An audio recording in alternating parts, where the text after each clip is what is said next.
Hello and welcome to Lockdown Beers. Yes, we are here to help you get through Lockdown 09. The rest of Australia, no, dearie me, where am I going? The rest of New Zealand appreciates the effort that's going on up there in Auckland, listening to the rules and trying to come out of lockdown as soon as possible. But we were lucky in the rest of the country. We got some rugby this weekend, and joining me to have a chat about that and all other things, it's Boa. How you doing, sir? Very well. Kia ora kite whānau, everyone. I hope everyone is enjoying their week. What a week of work, and not bad for someone who called the draw. I hope each and every one of you who've been following my tips took the draw. You'll be laughing all the way to the bank. So congratulations to all those who did. Let me start on that note. And I'm fine, thank you, Paul. I hope you're well as well, my man. Yep, all good. Your sound's awful. I don't know what's happened. Can you just check which microphone you're using on the by looking at and that sort of things. Also, we've got Stephen. How you doing, sir? Very good, thank you, Paul. I must admit I'm in a more chippier mood than normal. My bank balance on my TAB account, thanks to the Oracle who turned up on today's show, helped me pretty much make up my mind. And I went for a nice little bet this afternoon, which we'll probably get into at some stage during the show. Well, absolutely. 30 seconds until I can open my beer, and it's 5 o'clock. So I can see you boys have already started, but that's fine. Oh no, he hasn't started. Oh, well done, Stephen. He's waiting. He knows the drill. Boa is a cheat. 20 seconds though until we're allowed to open our beer It tastes like victory. What can I say? I know what victory tastes like. So we will be cracking that open in 5 seconds. 4, 3, 2, 1, and there we go. I'm on the Waikato. We obviously know that Boa will be on the old line red, and Stephen is. Gee, Stephen, how dare you? You've gone foreign. We're supposed to be sporting local. Deary me. It is. I was about to say it was very, our drinks are very representative of the provincial situation where we're in, very, very much a South Auckland thing, right in the heart of South Auckland. Paul enjoyed his Waikato, and I was about to say, is it a Jim Beam? And then, no, it's an Amstel. Yeah, actually, I was going to say, Paul, it is local from up the local liquor store up the road. Oh, dearie me. So yes, this weekend obviously we had the Rugby Championship, Bunnings NPC, Farah Cup, and also the Vancouver Sevens. So the HSBC World Series is back up and running. Obviously interrupted by COVID, and meant that it was it was shut down. For those of you who have been catching some of it on Sky, which I must admit I haven't done, you probably noticed there's a few teams missing from there, such as New Zealand and Fiji, and that's because they've decided not to travel due to all of the quarantining they'll have to do and all the quarantining they had to do for the Olympics. So they informed World Rugby they wouldn't be travelling to these 2 stops in Canada. First one in Vancouver, the next one the following weekend in Edmonton. But look, it's good to get the series back up and running because obviously after a year off, basically. But these results won't count towards the overall standings. But good to see Sevens back in action, boys. Yeah, certainly. I did catch a little bit in between today's NPC games. I think I was watching South Africa play Spain. And look, it was entertaining enough, but it feels a little hollow.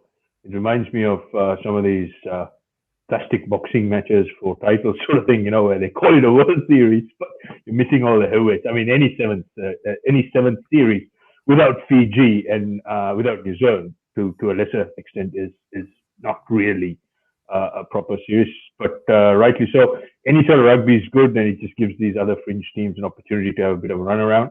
And at the end of the day, World Rugby and the organizers of the event, they need to get the show on the road, and they just got to play with who they have. So long as it does not count towards the points, I haven't got a problem with it. So it's good to see some rugby on the road. Calling the Blitz Blocks a fringe team is a bit harsh, but there we go. Some of the other ones I agree though. Yes, I mean Mexico and Jamaica don't make many, and Chile don't make many of the 7 stops. But good to get it back up and running. Anyway. Yeah, Paul, something that just caught my eye was Great Britain fielding a team, which I thought that they only field a team for the Olympic Games. So I was just a little confused with that. We obviously saw Ireland there, but obviously Ireland not really considered part of the UK, but a lot of other teams like Scotland, England not there. Can you enlighten me on that? Not really. I do know that due to COVID, Wales, I think, has canned its sevens program, and so that basically means that their players don't have an opportunity. So perhaps they have perhaps Wales and Scotland have just said, look, forget it. We're not going to do sevens; it's too expensive, and have allowed the GB thing to happen. We'll see. I need to look into it more, but I don't know. Bowen, have you heard? No, that's exactly what's happened. There's just no money, and all the players part of the program post Olympics, they've been released and they've gone on to the clubs in the Gallagher Premiership, playing in Europe. And also for me, the highlight actually is the Fijian little wizard, Waisale Serevi, taking up a coaching role with Jamaica. And it was always nice to see Serevi running around. You know, a great character, very animated. So he's got his international coaching gig on the road, albeit with Jamaica.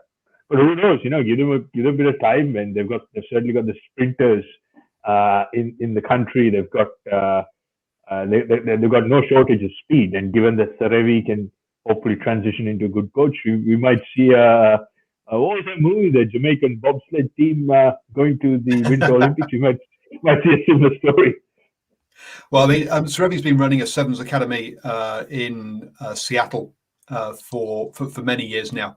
So yeah, he's been. It's not. This is. If anyone thinks he's just come out of retirement and just suddenly stepped into coaching, no, he's been involved in coaching ever since he stepped out of the sevens playing and has been. Has been up in Seattle, working away up there with the team. So, yep. Interesting one on that one.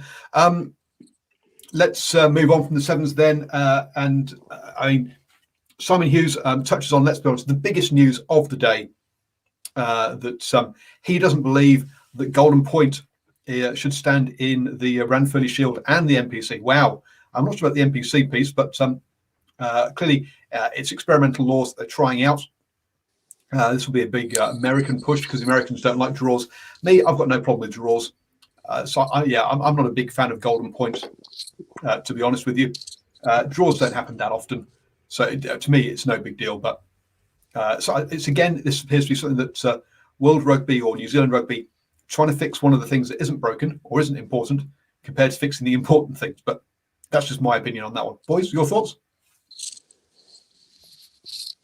Well, clearly we love draws. We love draws. What can I say? And it's always a good, it's always a good outcome, particularly after a fracture in the seasons. What I mean is, particularly with COVID, and what I've seen over the past years is once you've had a bit of a layoff and teams come up, and if you recall, everyone, last time Paul and I had a chat over beers, looking at the form line, I couldn't split these two teams. And one of the key factors for me with Hawke's Bay is Peter Russell. I think he's a great tactician, great coach. And upon resumption, you're going to see mistakes, you're going to see errors, and two sides who want to run the ball. And we saw a number of intercepts as well. But with the draw, I think Golden Point just gives an added dimension, and it's just more a spectator-friendly sort of thing, particularly from a TV audience. But there'll be plenty of people saying, we don't want the Golden Point, leave it at the draw. You've actually got to win or wrest the Loggerwood away after 80 minutes. But there'll be plenty of arguments for and against it. Stephen? Well, I was going to say, Peter Russell is a very, very good coach, but he's actually currently the Turbos coach, but he is ex-Hawke's Bay. And I will say, I got that wrong. I will basically say that when he was, I think you can almost track it back to him with part of Hawke's Bay's reconnaissance when he originally had that Hawke's Bay side, and obviously he headed overseas. I think he might have been with the Newcastle Falcons. I think they call themselves, went overseas for a couple of years, came back again. It has some issues which we won't get into, but yeah, he's doing some good things with the Turbos at the moment. But getting back to the way Hawke's Bay played, boy, I thought after the early loss of Flanders, he's a very, very good footballer, but well, they just hung in there, and of course to the point where I looked at those teams at the beginning of the game and I couldn't split them, and of course I had to come to you to get some advice, and of course the TAB we're paying around about 17 or 18, close to $18.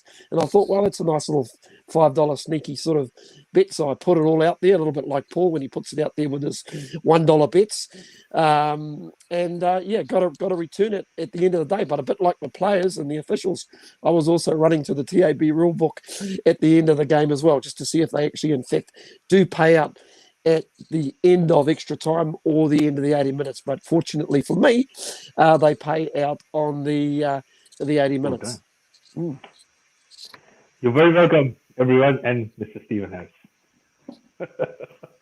Whereas I was doing some live betting this when I put $1 on both Hawke's Bay and the Bay of Plenty to win this game, but I got them both at over $2, which meant that basically I couldn't lose. But I only put $1 on, so I had 35 cents in the end. So I put $2 on, got $2.35 back. There we go. Not a bad. It's look, 17.5% return. That's if you get that interest rate at the bank, you would do, wouldn't you? And it was a no loser, so why not? Anyway, looking at you keep telling yourself that, Paul. Jeez. Anyway, looking at the game, so yeah, 27-19 at half time. I mean, it was both sides were scoring quite easily, or not quite easily, or were pulling together good moves in that first half, getting points on the board. But I think one of the things that the commentators, well, apart from not knowing the laws of the game, which is the second game this weekend where that's happened, was also that they just didn't. I don't know if they weren't there. Maybe they were commentating remotely because they didn't seem to get an indication of the wind. Whereas, Stephen, you said your brother was there, or brother-in-law was there, and you could quite clearly tell that Hawke's Bay couldn't exit in that second half because there was quite a stiff breeze. And I was wondering, how many points is this wind worth? Well, apparently 8 exactly is how many it was worth. Yeah, it was really, really strange because sometimes that wind actually comes in from the sea, and that's normally the way it goes. So I'm just thinking that's an easterly wind normally that goes over McLean Park, and I thought maybe in the second half you'd probably see the likes of Otere Black enter the fray, and basically he would just manage the game. But it really didn't happen for Bay of Plenty. If you sort of look at their roster, and they've built quite a good roster over the off season, you'd have to say on the day, if we're really honest, despite it being a draw after 80 minutes, I think Hawke's Bay were just the better team up front. Aaron mentioned that Smithy mentioned the wind. He did, but it was very late in the piece by the time, and it was pretty obvious to all the spectators that there was a wind. But it's the kind of thing you expect them to know because they're actually at the ground. But I don't know. It just didn't seem to. They didn't seem to mention it early enough. It was like the second half I suddenly mentioned it. Yeah, quite right, Stephen. Because look, particularly after a bit of a break and a resumption, and with return to play protocols, I mean, I've got a clear idea of what these teams are doing in preparation. You've got to play territory, and you have to make advantage of your kicking out of your hand. So for me, it's very surprising, and you quite rightly pointed out, you have to feel disappointed for their playing because given their roster and clearly superiority on paper, they just didn't do it up front well enough. And Hawke's Bay, whenever they had the ball, they looked like they wanted to actually get positive meters by just carrying, low and hard, good body position. So I think Bay of Plenty only have themselves to blame. And it all summed up right at the end. If you, I think it was it Darryl Gibson up in the box, sitting, stone cold, motionless, and that's pretty much what the Bay looked at most times because they put a few phases together, but every time something promising came up, they just coughed it up. So they shot themselves in the foot pretty much. You're absolutely right. They did not use that wind, which very surprising. And no energy whatsoever coming from that pack as well, Paul. If you saw the early energy it was coming. You saw a lot of the two front rowers, Namatahiwa, especially really strong on the carry. Then you saw Pauriraka Stones coming to his own. Ash Dixon was showing up. And, you all of a sudden saw individuals, Michaeli too, who seemed like he must have had some sort of oil on him because they couldn't put a shot on him during the day. He was breaking tackles at will. And I think really and truthfully, that was the winning of the game. And the disappointing thing for Bay of Plenty, if you look at some of the X factor that they actually had out wide, really, they just didn't get those guys. They just didn't get those guys into the game, and they pretty much got burnt for it.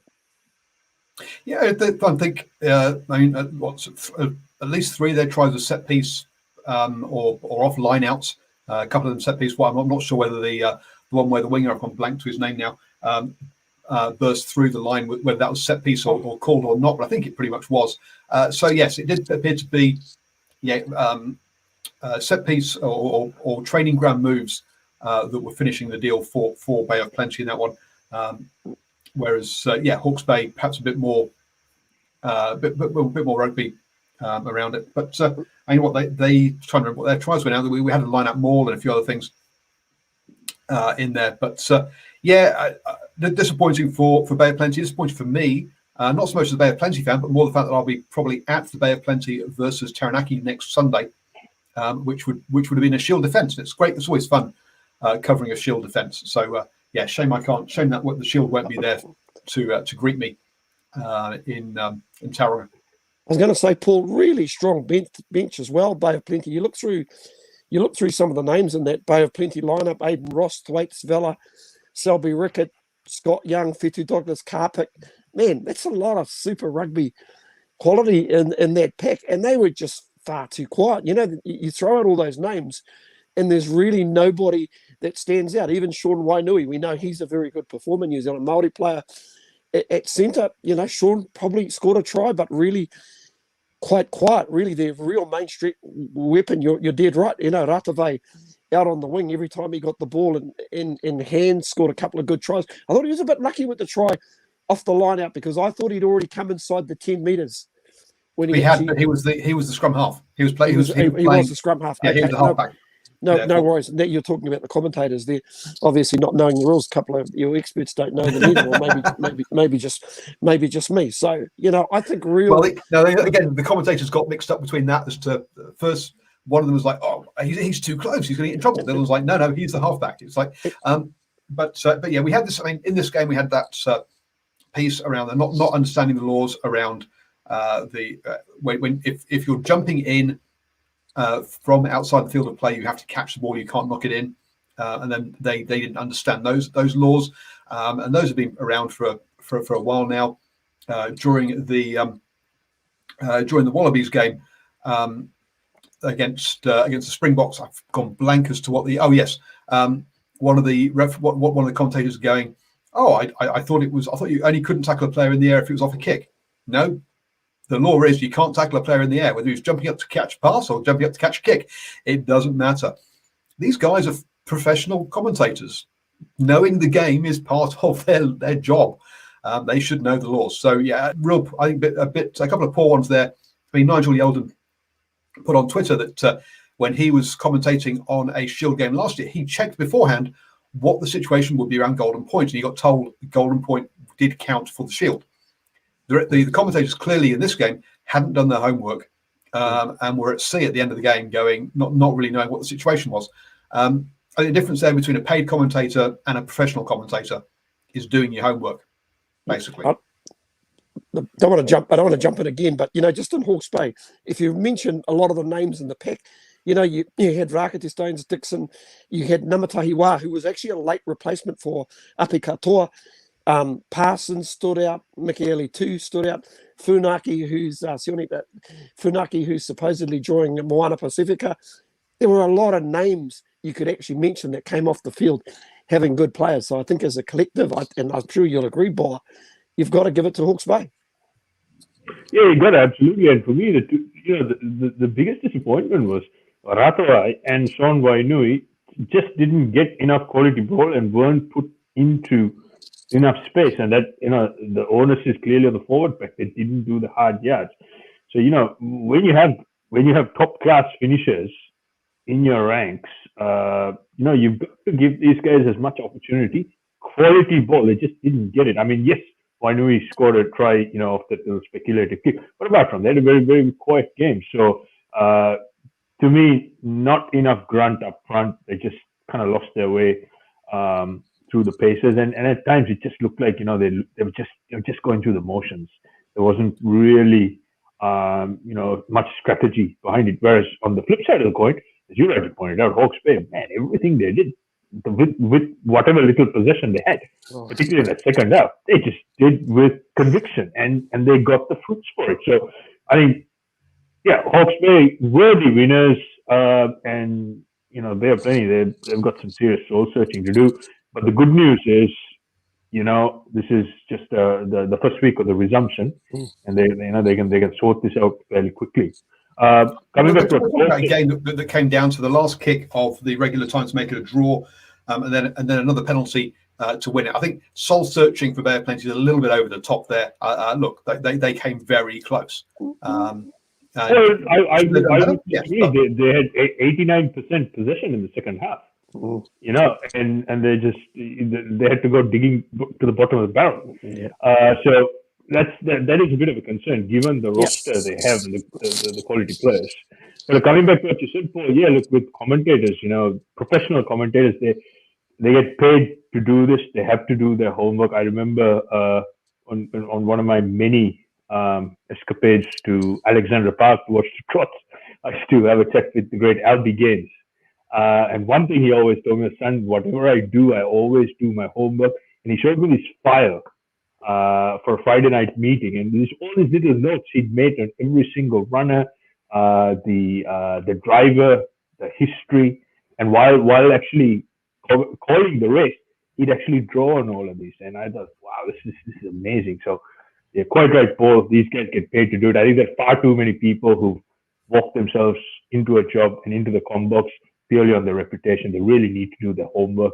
And maybe it's time to start like a school of commentary or something like that. Maybe. I mean, look, Hawke's Bay also, they were bringing off players like Gareth Evans, Ben O'Connor, Ty Falcon. I mean, they were bringing Super Rugby players off the bench as well. When you consider that, I'm not from memory, I think Southland, about a year or two ago, and he had one Super Rugby player in it. So this is a stacked team. You think that this the Hawke's Bay were able to start with Erinai, so I've got to mispronounce his name, the number 10, Inari, sorry, the number 9, sorry, and you think that they're missing Brad Webber and Fekatoa, and they've still got the third choice Crusaders Super Rugby scrum half on the and they're missing those two. So I mean, look, these are both very good squads with amazing depth for this level of rugby. I was going to say, Paul, we shouldn't forget that the Steamers were a semi-finalist last year in the Premiership division. They finished in the Premiership division. They went to market. They bought in Fitu Douglas, Sean Wainui, and Manaki Selby Rickett, plus Angus. Just can't think of his second name. Angus Scott Young from the Reds. This is a local derby, and there's a lot at stake because it's the best in the Bay. But more on top of it, the Shield Challenge. The Shield Challenge is it was a huge opportunity. Because I'll tell you what, Hawke's Bay are a hard team to beat when they've got a crowd. So when they've got a very limited crowd there, I think it's the perfect opportunity to sneak it under the radar. I actually believe they will be doing a little bit of soul searching. You only had to look at the look on the ex-referee who's now involved with the coaching staff from Bay of Plenty. Is it not Delaney? Delaney's the ex fly half. But anyway, we need to move on. We spent far too long on this game when there's lots of other rugby on as well. And also in the NPC, we had a cracking game on Friday night between Waikato and Canterbury, where Waikato came up just short. Check out the post-match interviews. Those are on the New Zealand Sport Radio Facebook page. There with Ruben Thorne, also with I've gone blank. Oh, anyway, both head coaches and Ross Filippo. players as well. Ross Filippo, thank you. The other ones I haven't seen because I was at other games, so I didn't see either Taranaki versus Wellington or I only saw some of Northern versus Tasman. Taranaki Wellington 32-26. I think it's been an upset there, but Boa, you picked it. What did you see out? Why do you think that? Or what did you see out of Tasman that you thought? Sorry, Taranaki that would beat Wellington because, as I say, championship against premiership there. Look, Taranaki again. First step, their form lines. If you look at the last 4 seasons, has been tremendous. And Wellington, they either turn up or they don't. And looking at this roster and this side, it's always up and down. And as I said, with these return to play protocols, it doesn't really matter whether you're in the top flight or not. The underdog usually has a chance. And what I like about Taranaki is they like to play with, and that's where they busted holes against this Wellington Lions side. And to be frank, in patches, the Wellington side looked lethargic, and whereas the Taranaki guys, particularly at home, they're pretty hot. Whenever they got the ball, they recycled well, they hung on to it, they didn't make mistakes, and they got the point. So to me, based on the form line I saw in both these sides, it kind of went quite predictable. I was actually hoping the game would be a lot closer. But if you looked at, I think it was the third quarter, the Lions made something like 7 unforced errors, which really compounded things. And they gifted Taranaki basically a try. So for me, straightforward. I'm not surprised at all. You have to rate this Taranaki side. They're very good out wide, provided that the forwards do the work up front. You give these backs quality possession, they will continue to upset some of the fancier sides. Yeah, very. That form line, when you consider that Taranaki got relegated 3 seasons ago, had a 4-6 record in the last 2 seasons, they haven't been great, to be honest, over the last few years. This year, 3 wins from 3 games. They're doing really, really well with a new head coach with Barnes from who used to be part of the Chiefs. I think he's turned it around for them. They had a young coach there before who I don't think was experienced enough, but there we go. Sorry, Stephen? I was going to say, big thing was the Taranaki line-out. It was absolutely superb. They might have even gone 100% throughout the game. So set-piece scrum, where I thought they just had a bit of an edge, line-out was very good. And they just played the game in the right corridors. And you could pretty much mention that their whole pack. Josh Lord, just a big, tall man, outstanding line-out source, put a lot of pressure on the Wellington line-out. And then they just had enough control in between 9 and 10. Jason Potros is obviously ex-Taranaki Sevens player, but boy, he knows how to identify opportunities. And of course, at the back, Ratamavuki, Nepkins, and also younger brother Kini Naholo was just really outstanding. God, he's some talent out on the wing. And you're chucking Perifeta, and that's where they pretty much did the damage, where Wellington, when they didn't have the ball, unfortunately their discipline let them down, and that always just kept Taranaki ahead of the game. And unfortunately for somebody like Duplessis Kirifi, fantastic at the breakdown, a lot of energy, but boy, he gives a share of penalties away. Yeah, unfortunately for Kiki Naholo, he's been in a moon boot for the past 3 years, pretty much. Has been with the Chiefs, but just got injured and just hasn't had those opportunities. Petros, a player at NPC level who I thought would have been given an extra, an opportunity higher up, but hasn't been. But yeah, always good. Craig is going to step in and give you $20 towards your tickets if the All Blacks win both games to help you with buy those tickets for John. So that's nice to hear. But folks, what would be even nicer to hear is folks becoming a supporter of NZ Sport Radio at patreon.com/NZ Sport Radio to help us get around to as many of these games, covering as many of these games as possible. Obviously, Stephen can't cover games at the moment because he's in lockdown in Auckland, but he does get around the games just like I do as well. So help us out with look, as little as $1 a month over at NZ Sport Radio. Over at patreon.com/NZ Sport Radio. I was the only media at FMG Stadium apart from Sky and Gold AM, the radio people there, or I've gone blank as to who is it NZME? Anyway, whoever it is. So apart from the sort of the big conglomerates of those of Sky and NZME, we were the only people there. There was no one there from Stuff. There was no one there from the Herald. So folks, look, help us out here, please. Also, I was the only person at down in Mount Maunganui for the Farah Palmer Cup game apart from Sky. So look, we're the only people covering the NPC and the Farah Palmer Cup basically in this country. So please do get on board and help us out.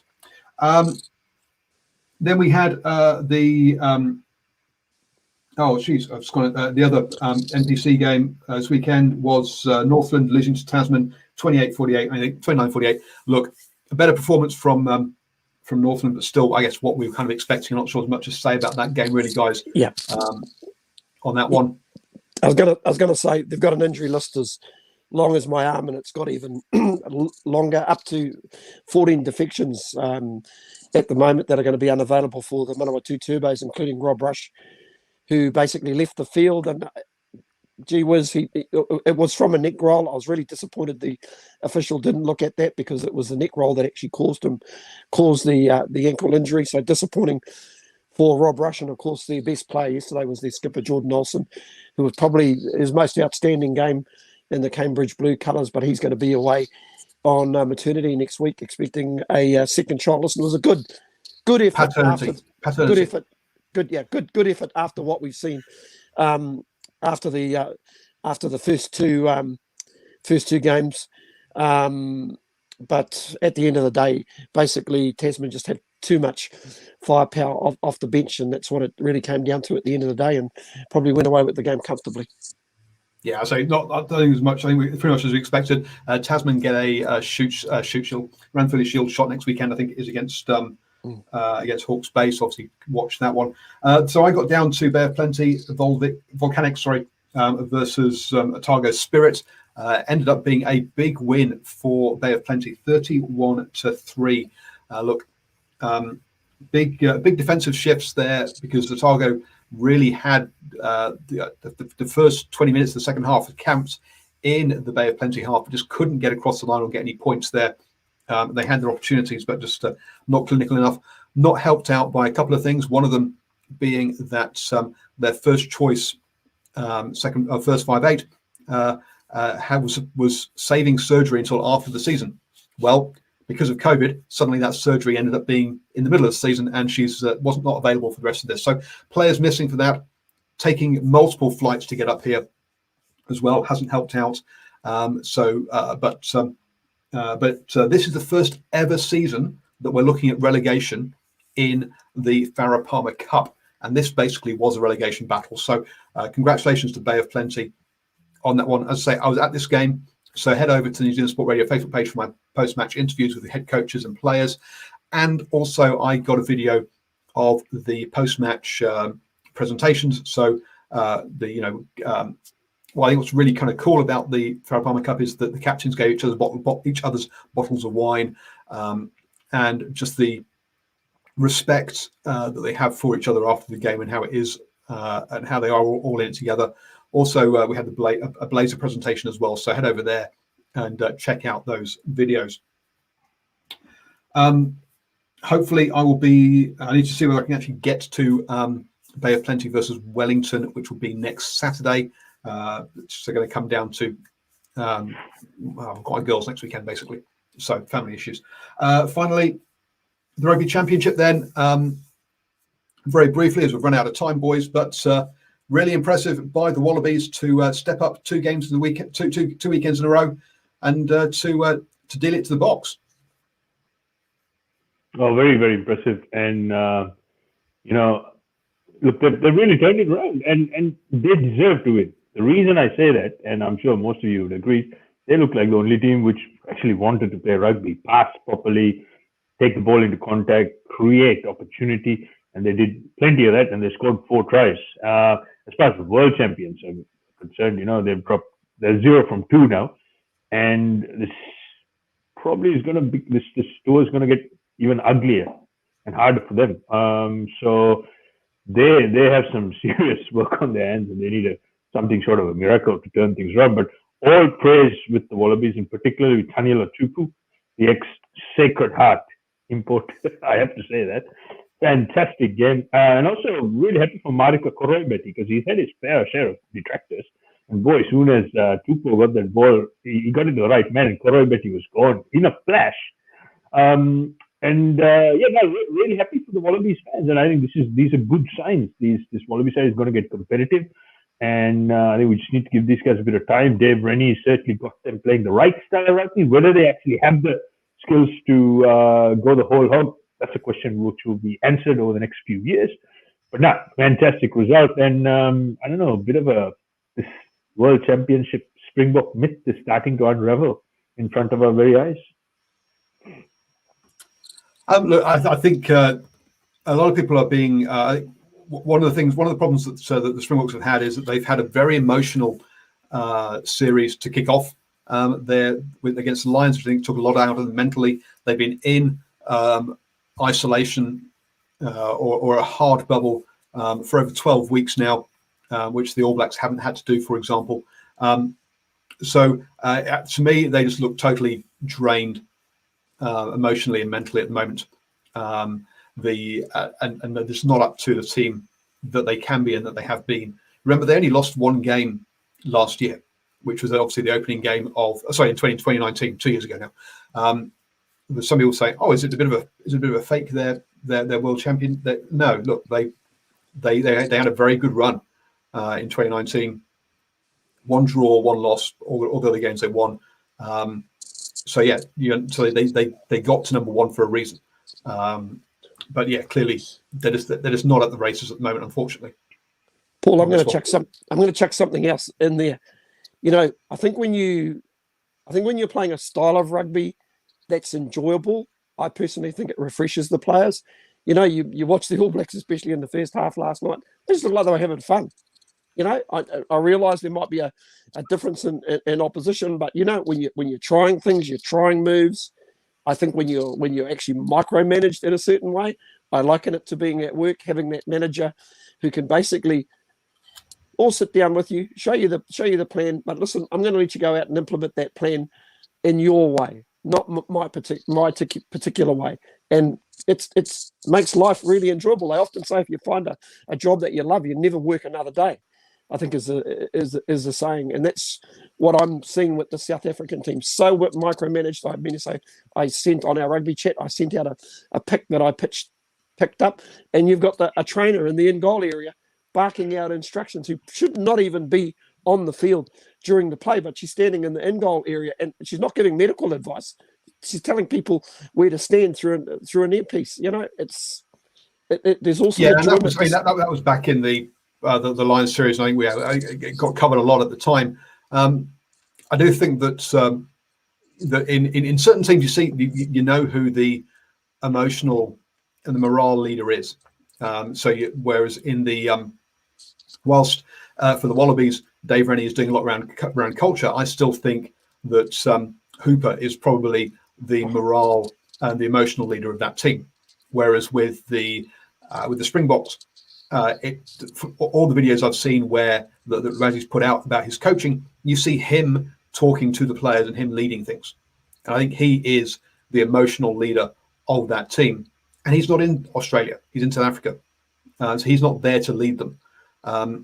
Sia Khaleesi, I think, is a very good player and an okay or decent captain, but I'm not sure he is the emotional leader of that team in that way. And I think that's another big problem for South Africa on this tour, is that their emotional leader isn't there as well. Also, Paul and Stephen, I have to say, I think there's a bit of a question mark or conditioning as well, because one thing I have to say is, you know, whenever the Boks play, we have at least 9, maybe 10 wartime injury breaks, and the trainers actually spent more time and ran on the field. And some of these players looking at the stats, so there's very much that in the mix. As soon as you start lifting the tempo against the Boks, it all starts unraveling. Because yesterday their tackle success was less than 80%. So at test level, it's a big question mark. Yeah, look, the Boks will. I saw the comment there saying, you know, there'll be twice as much as effort. Yeah, I think the Boks, hopefully they bring it. But on the other hand, what you have to understand is the All Blacks, once they put their top side on the park, doesn't matter even if you bring your A game against the All Blacks at their best. I think this All Black team have still a lot more to progress, and I think we are bound to see bigger and better things as well. So really excited for this team, and particularly the coaching staff, and also all the fans who've been on this, it's been a bit of up and down last year and to here. So, and as Steven said, these kids, they look like they're having fun. It was fun watching these guys. So long may it continue, and may the best team win next weekend. But I'm looking forward to it, and I've seen this movie before. And I can't wait. And hopefully the Box bring it, because if they don't, they better bring a good supply of towels, because they're in for a very, very long weekend next week. So up on screen currently, for those of you watching on video rather than listening to the podcast, I've put Dave Rennie's record as a Wallabies head coach. So he's played Argentina twice and drawn twice, played France twice, 1-2, lost 1, and played South Africa twice and won 2. So his record against non-New Zealand teams, or not the All Blacks, is currently 4 wins, 2 draws, and a loss. So a very good record. Unfortunately, you add in the results against New Zealand, and he's got 1 win, 1 draw, and 5 losses, which suddenly drags him down to a lower win rate there, with 5 wins, 3 draws, and 4 losses. Sorry, 6 losses. It just shows that I think people have been very harsh on him because of that record against New Zealand, and that he is doing the right thing there. Onto the All Blacks, though, and as Stephen, who's just dropped off, unfortunately said, you say he's leading that. They look like they're having fun, and I think a few people are starting to have to. Let Stephen come back in now.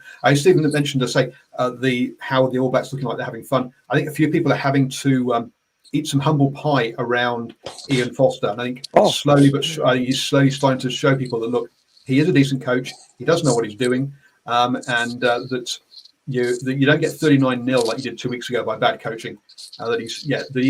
He's heading in the right direction, and I think he's starting to gain. And it's going to take a long time because he had such a bad reputation, but slowly gain the respect of the New Zealand public.